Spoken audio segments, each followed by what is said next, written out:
Kinasuhan na ng National Bureau of Investigation si Vice President Sara Duterte ng grave threats at inciting to sedition sa Department of Justice. Kaugnayan ng pagbabanta umano ng bise sa buhay ni Pangulong Bongbong Marcos. Daritong report ni Elaine Fulgencio.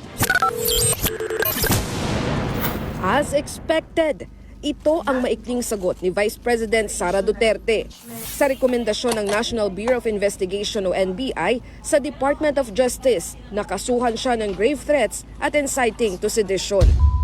Kaugnay ito ng umano'y pagbabanta ng bise kay Pangulong Bongbong Marcos, First Lady Liza Araneta Marcos at House Speaker Martin Romualdez sa isang online press conference. Isang count ng inciting to sedition at 3 count ng grave threats ang inirekomenda ng NBI.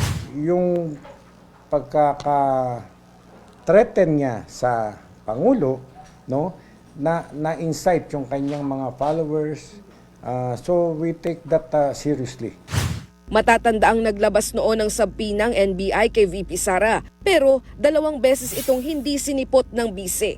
Bagamat tiwala ang NBI na malakas ang mga hawak nilang ebidensya, nasa DOJ pa rin daw ang bola kung magsasampa ng mga kaso o hindi. Kung ang DOJ ay makakita ng prima facie evidence that magkakaroon ng certainty of conviction, ipapile nila ang kaso. Pero kung walang certainty of conviction, maaaring maibasura rin yung kaso na aming inirecommend, ipinail.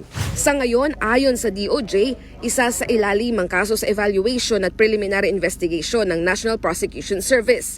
Ang tanong, makakaapekto kaya ito sa impeachment complaint kay VP Sara? Para kay Senate President Cheese Escudero, walang epekto sa paglilitis ang mga reklamo ng NBI. Pwede raw magsabay, mauna o sumunod sa impeachment trial ang pagsasampa ng kaso. An impeachment court, like any court, is a passive body. Wala kaming gagawin. Hindi to parang investigasyon ng Senado na mag-iiso kami ng sampina para sa mga ebidensya o testigo na magpunta.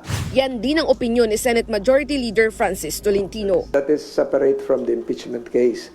In fact, any conviction, any acquittal will not implicate the provision on the principle of double jeopardy.